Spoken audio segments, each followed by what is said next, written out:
Hello and welcome to episode 18 of the Fight for the Future live stream. My name is Joe, and I'll be the host today, like usual, actually. But as always, if you like content like this, please like and subscribe to the channel, or like the video and subscribe to the channel. And the live stream is also available in podcast form on Spotify and Apple Podcasts, so you can subscribe there. And we also have the RSS address if you'd like to plug that into, your podcast app of choice. That's another way to access this content.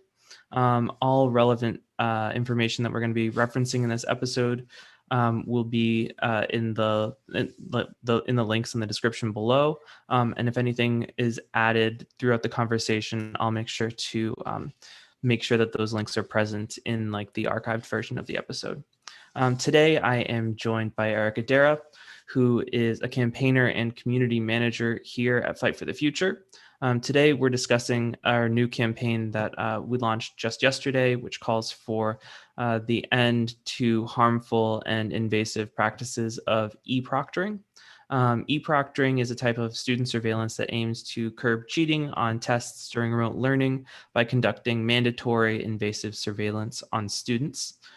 Leaving them with an impossible choice between their education and their privacy.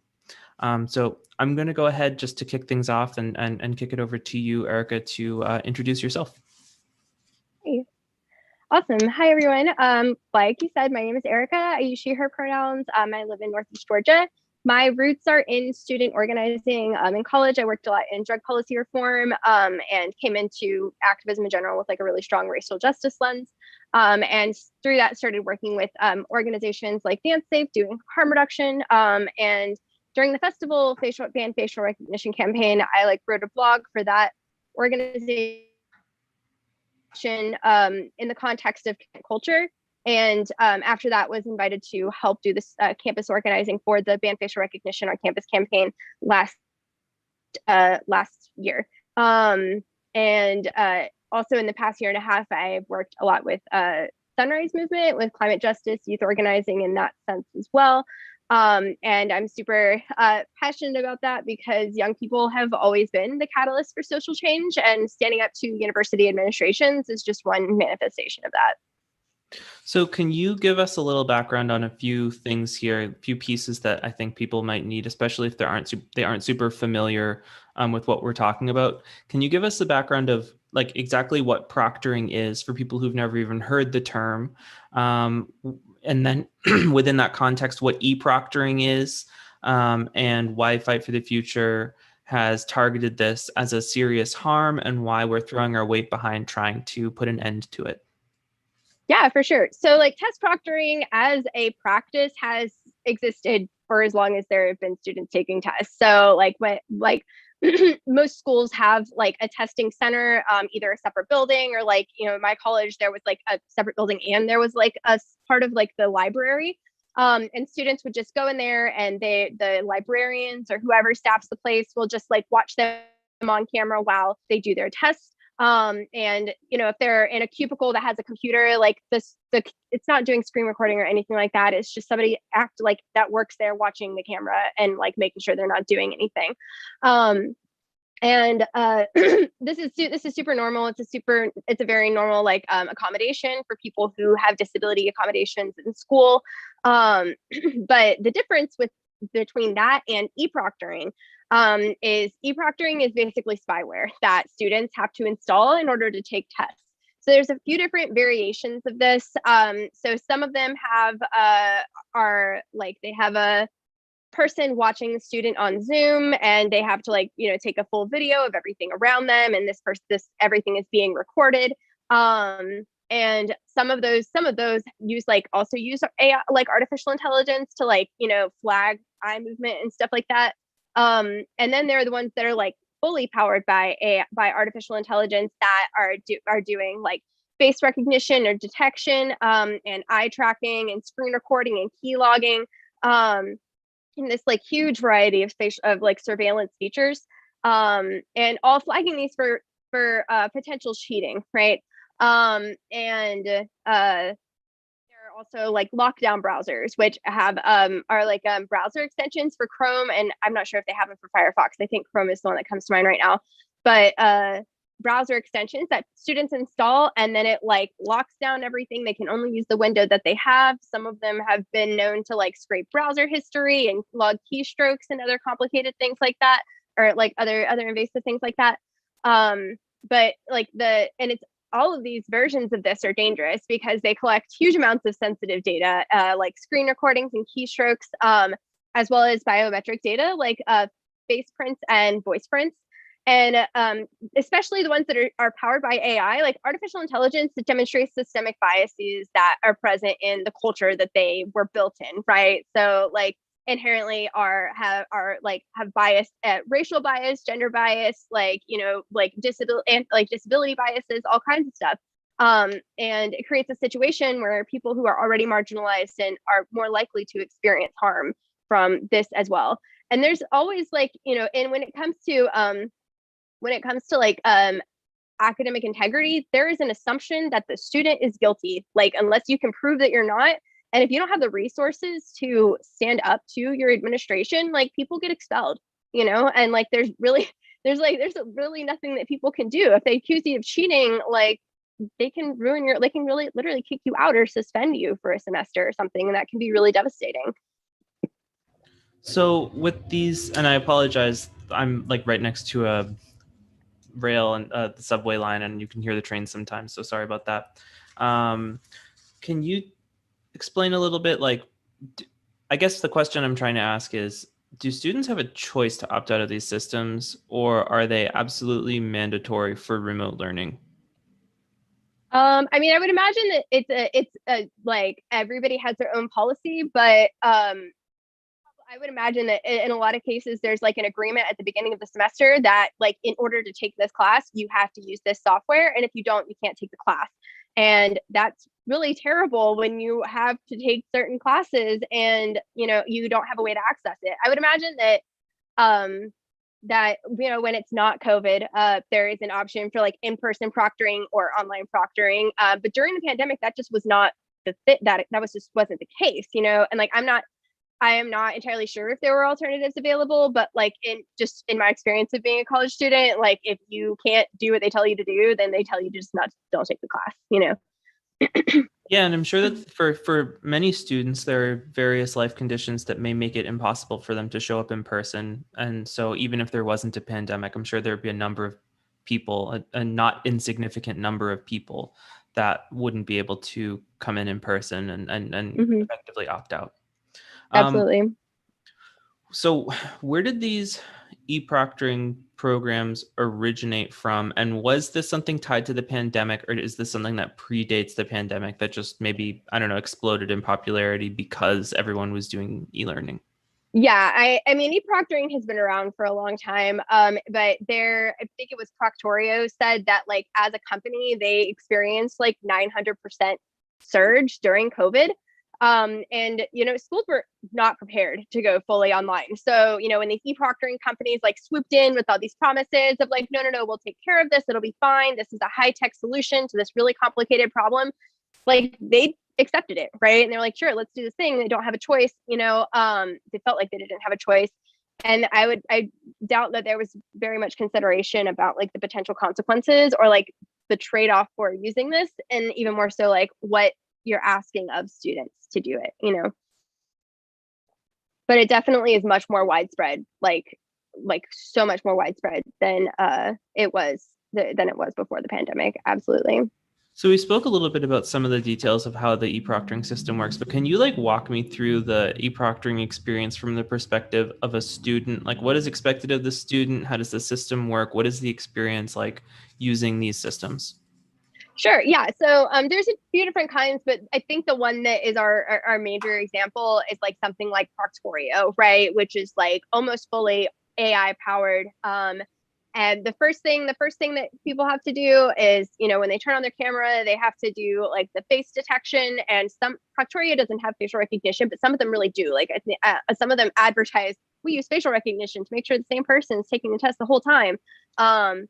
So there's the face detection, and then students have to do like a 360 around their room with the camera, including like around under their desk and everything. They're not allowed to get up. They're not allowed to talk. If they talk, that's considered a flagging as potential cheating, even though like reading questions out loud is like super normal.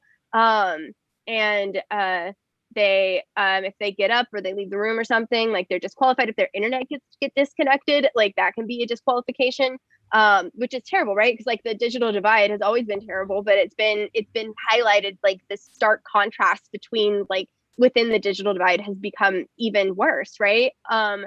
And so students who don't have strong internet access or who live in cramped spaces with like siblings and family and everything, like any noise gets flagged, right? And so people are going through and taking their tests and like their times, and they know that their eyes are being tracked, and they know that everything they do is being recorded.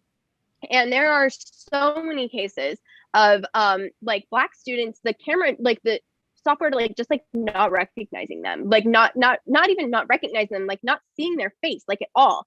And you know, there are so many stories of people having to shine like multiple lights like straight in their face in order to be recognized, be identified, like recognized by the camera, so that they could start their test, right? And this includes, there was one story about somebody who had been taking the bar exam, and she had to have the lights shining in her face the entire time she was taking it, you know? And just on the note of bar exam, like a third of people who took the California bar exam with E-Proctoring were flagged for potential cheating, right? So that's just insane. But yeah, that's like probably the biggest example, or like the most holistic example of E-Proctoring. But other ones are like the other one would be like the lockdown browser, right? Which when you start it, it like closes everything else that's on your computer, and some of them do screen recording, and you know, it's also hard to know like what other data they're collecting, right? Because like a lot of times they don't disclose everything, you know, and we only find out when some data breach or something happens, you know. And I would imagine all of these must be closed source, so Oh yeah, people that it's even all know what they're proprietary. doing could never analyze it and figure out what's going on if they wanted to. Yeah. I mean, there have been some instances of like researchers and like academic people in academia, like, you know, going through like the back end data and like flagging that there's some really this is not okay, you know. And yeah, there's definitely it's all proprietary software, but there is like back end stuff that if you know how to read it, like you can have an idea of like what is happening in the background that people just aren't aware of. So you were touching on like the way that this affects marginalized people. You touched a little bit on how this affects students of color. Can we go into that a little bit more? How does this disproportionately harm Black and Brown students? How does this disproportionately harm neurodivergent students? Can you tell me just a little bit about those specific harms, and maybe some that I'm not mentioning here that maybe I haven't thought of? Yeah, of course. So the disproportionate harm to Black and Brown students is just the deep racism that exists like in all of our society. That is like also manifests in the artificial intelligence that powers a lot of these e-proctoring programs, and then also the deep biases and administrations who already assume that students are guilty, and within their own internal biases can, you know, even more so lean into believing that people are lying, right? And then, you know, we mentioned like the digital divide. You know, people of color are much more likely to be living in poverty and like less likely to have access to high-speed internet. So, you know, at the point where, you know, you have to have a high-speed internet connection and nobody can be around you and talking, and, you know, everything has to stay very consistent. Like there's so many factors outside of a student's control that could get them flagged. And there's, you know, so many times there's just not actual recourse, you know. And the thing that I think about a lot with e-proctoring is how many times did something completely tragic, unfair happen to somebody and they got kicked out of school, or they got kicked out of like a class they had to have to graduate because they didn't have any resources to challenge that, right? And like we'll probably never know, you know. We only all the headlines that we see there, like it's impossible to know how many people that also happened to, you know. And when it comes to like neurodivergent students, like fidgeting and eye movement and, like different testing strategies, like reading out loud, like that is a very normal thing for people who are neurodivergent, right? And specifically with people who are ADHD, what is it? Involuntary eye movement is like a hallmark symptom, right? And this is, for students who have a formal diagnosis, like they have, like, in a lot of cases, it depends on where and like what the scope of it is, but a lot of times they have like disability accommodations and they're protected by the law from discrimination that can be associated with their disability, right? But that the people who for whatever reason have not had the resources or the access to be able to get a diagnosis, they are not protected by that at all, right? And there's a huge wealth and racial divide among people who are able to access it, right? So like even though many of these conditions are consistent across populations, the diagnosis rate is much different depending on where you are, right? And we do not have universal healthcare in this country, right? So there's a huge gap in who can access that kind of diagnosis, and then with that comes some legal protection, right? Yeah, but like we'll never know how many times that's happened to somebody, so yeah, I mean I have no idea how the artificial intelligence decides how much movement is too much movement or how much eye movement is too much, but like it's hard to imagine there being like an objective baseline anyway that could be compared to, right? So it's I feel like where people, especially in administrations who have these huge jobs, who and they don't really know what to do, want to believe that the technology can do it and want to believe that there's an easy way out, and there's just not, and yeah, that's what comes to mind around that for me. But one thing to keep in mind is that whatever biases and like all of those things manifest in our technology as well, right? And so there becomes a situation where the most marginalized students who had the least amount of resources are most likely to be harmed by this technology. So can you tell me a little bit about the security issues related to this? Because we've gone into the privacy stuff, but like people are loading this software into their browser. Sometimes they're probably installing it right onto their computer. And like we said, they're closed source. What are some of the like info security risks associated with these systems? Yeah, absolutely. So like across all of them, right? I don't feel familiar enough with individual ones to be able to identify it. I don't want to say the wrong thing, but among all of the e-proctoring software that is out there, like screen recording, keystroke logging, those things, like it's hard to know like if those things actually stop when the program stops running, right?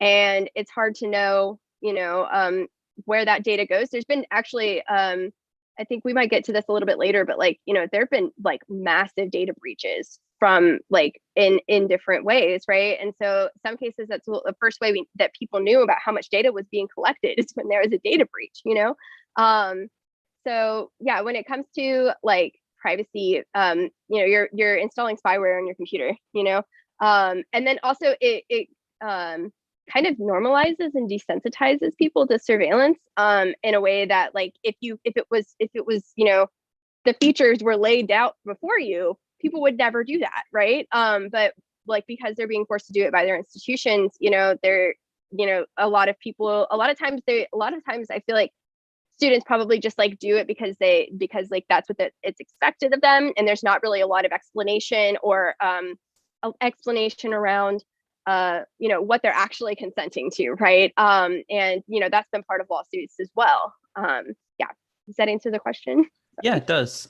So we might as well just segue right into the data leaks. It's mentioned on the site a little bit, and we'll definitely go through and review the page. But can you tell us about the data leaks that have happened from this type of software? Yes, absolutely. So there has been in ProctorU experienced a data leak of 400,000 students. information. There was also ProctorCheck also had a major data breach, and there are like multiple different kinds of lawsuits that are coming out of this, right? So with Proctorio and ProctorCheck, both of them are being sued by people who were impacted by the data breach. And in Illinois, Illinois is one of the only places in the country that actually has a like data privacy law with teeth, right? So the Biometric Information Protection Act establishes regulations around the process required for obtaining consent to collect biometric data, like voice prints and face prints. And students in Illinois for various e-proctoring programs at several different schools are suing the e-proctoring providers e-proctoring companies because they said that they did not actually consent to this. They did not know that this was going to be part of using this software. And so there's like multiple class action lawsuits around that. And there are also students who are suing the schools themselves for forcing them to use what is essentially spyware. So, wherever, like, it's hard to know how all of these are going to shake out, but it's really interesting to see how, like, the states that have like a solid biometric data protection law, like that's where there's actually like a major legal challenge against this software. So it's going to be interesting to see how the law is applied in this circumstance.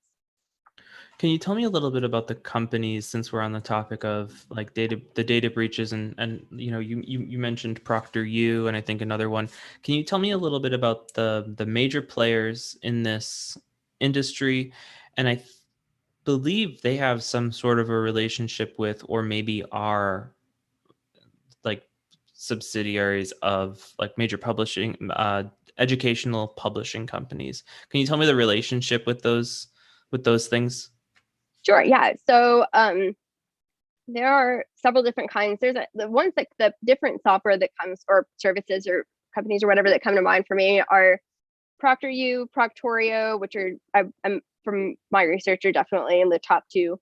And then there's HonorLock and there's HonorLock. Then there's Respondus, which I'm pretty sure is one of the lockdown browsers. And then there's some other ones, like there are some schools that created their own version of these programs. But there's been a pretty solid consolidation of there's like 5, I think, total. Or there's more than that, but there's like 5 that have most of the market. And I don't know that publishing companies own any of the e-proctoring stuff, but I do know my understanding is that there are like partnerships between e-proctoring companies and publishing houses, right? And so there's arguably like close to a monopoly on publishing in general, especially in higher education. Like there's a huge concentration of power. And so, when like McGraw-Hill says, we're going to pair e-proctoring with all of our textbooks and, schools can have it or whatever, like that creates a situation where, students that are, professors or other faculty members who never would have probably considered using it, like it's now just there, right? And in some cases, I would imagine there's like licensing requirements and stuff like that, So yeah, I don't know that they're like owned by the same people, but there are definitely like contracts between publishers and e-proctoring companies that introduce it in places that it probably would not have shown up organically. And what are the publishers that do have these partnerships? Who are they? The major one that comes to mind for me right now is McGraw-Hill. And McGraw-Hill is like hands down one of the top publishers, not just for not just college level, but like K through 12 as well. So like that's one of the things that we are worried about, is this filtering down to like actual children. Mm-hmm. So I want to switch over to the schools themselves, and with that, the page. So let me just pull that up. Cool. Here we go. So let me get. I lost Zoom for a second. Okay. You still got me? Can you hear me? Yes. Okay. So this is the site. Could you tell us a little bit about sort of the anatomy of this campaign and explain the site a little bit, and tell us what we envision as the path to victory for this site. And for those listening, the website, if you want to check it out, is baneproctoring.com.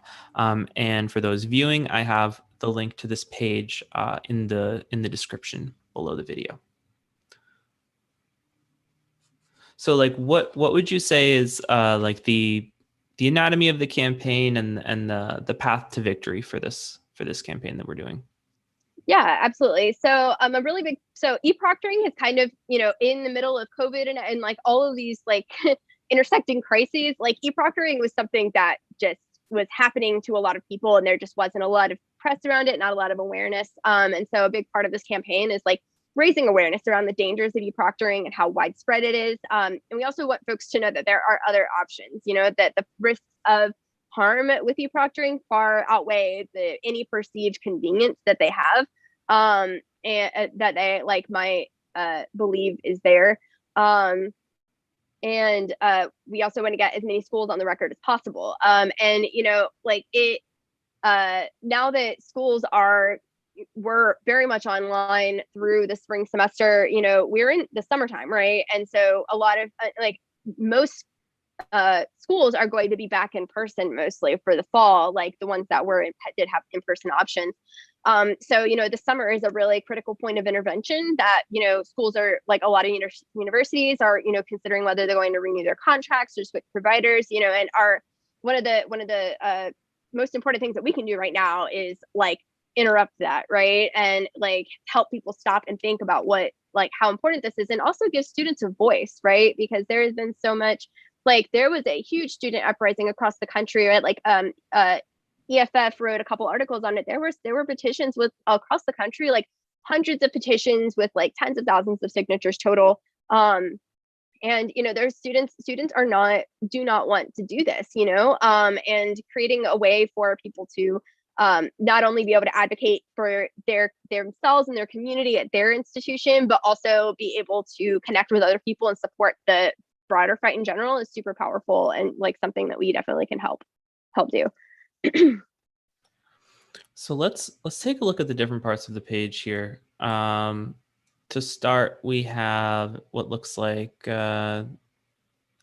this tool to take action. And when we click through this, let's see. So it brings us to a page to sign the petition. Can you tell us a little bit about the scorecard here? Because it's actually really cool and it looks really good. Can you tell us like what the goal of the scorecard is, and like what people can do like with it to like push this campaign forward? Yeah, for sure. So the idea with the scorecard is to get schools on the record, and also one of the really great things that's come out of this is like to get schools on the record who are not using it, right? So some of the top schools in the country, like MIT and Princeton and Stanford, and like some campuses of University of California and University of Illinois, like there are schools that have, and Duke University got back to us today and said that they don't use it. They don't use e-proctoring, but like there are models for how to enforce academic integrity without using e-proctoring, right? And so like it makes sense that like in the absence of seemingly any other option, like that schools go with what has been brought to them by e-proctoring vendors, right? Because when everything happened with COVID, it was like they knew that they had a major opportunity to gain a bunch of new customers, right? And to having the scorecard it demonstrates that there is another way to do it, and that some of the top schools in the country are doing it. So it's a solid foundation that can be worked with, But all of these, like all of the way that it's way that it's noted on the scorecard, the ones that are in like red or green, those are ones that we got like campuses that we got like hard confirmation one way or the other, that they either are using e-proctoring or they're not using e-proctoring. And then the other ones are the ones that are might use are ones that when we were doing our research, there was some indication that they had at one time, like there was a petition by students had created a petition against the school or against E-Proctoring at that school. And that's where a lot of these came in. Yeah. And then we've got this E-Proctoring horror story section. So folks, looks like people can send in sort of complaints about situations that they've had to deal with related to E-Proctoring. And it looks like there's also a place to, sign a petition. Where do these petitions go when you sign them? Is it based on location, or do you pick the school? Like, how does that work? I believe that we are collecting signatures now, and that it will be just like distributed in general in the future. Mm-hmm. But all the part of the scorecard is that people can send emails. Like there's emails that are already populated, and you could just send it. It'll open up your email account, and it'll open up your email, and you can send an email. You can send tweets. It's been really awesome to see the emails roll in. We've also had students contact us and like tell us, hey, my school is also using E-Proctoring. They should be on this card. So yeah, like it's really great to see people being engaged with this, and like really is a sense of like a lot people know that we need to do something. And creating space for that conversation and for a sense of power is like really important in that like in this space. Can you tell us a little bit about this tool here? It's looks like and also this is a good opportunity to, we touched on it a little bit, but I want to go into it a little bit further, the flashlight story, which I think that was most likely the inspiration for this. But can you tell us a little bit about the tool and a little bit about the flashlight situation? Yes. So Proctorio makes a point to say that they don't use facial recognition, they use face detection. I believe it's ProctorU that like advertises that they use facial recognition. But this widget uses the same face detection algorithm as Proctorio. And the idea is that it'll take a series of like snapshots. It doesn't save any data. It just is while you're on the page. And it takes some snapshots, and it'll let you know if it could see you in all of the cases or which ones they couldn't see you. And the idea is that there's like the face detection just isn't that great, right? Like, and even people who it's not just like Black and brown students, right? Like there's so many different factors that could impact whether or not the camera can see you. But like the deep biases in artificial intelligence in general impact Black students the most, right? So there are stories of people who have had to have like overhead lights on, window, like blinds open, and like shining lights directly in their face in order to be recognized by the camera. And they have to sit like that the whole time because the face detection is constant, yeah, that's the idea with that. And there's like entire articles written about how like the face detection algorithm is like known to be biased, right? It's not a secret. Proctorio, like if they didn't like whatever research they did when they decided what they were going to use, like that was not a secret, that's been a thing. And they continue to do it. And it's like when they know that it's something that has the potential to harm students in general, but especially students who are marginalized, like it's just irresponsible to be continuing to advertise, to try to sell this, right? And sell it up and not even tell the truth, So before we conclude, can we just go back over all the ways that people can interact with this campaign and like make a difference here, from the petition to reaching out to their schools and beyond? Can we just like review all the ways that people can get involved here? Yeah, absolutely. So we have on our E-Proctoring website, we have the petition, and then there's the list of schools that you can email them and or tweet them and ask them like, why are you using this? And then there is also an option to like thank the schools who are not using it.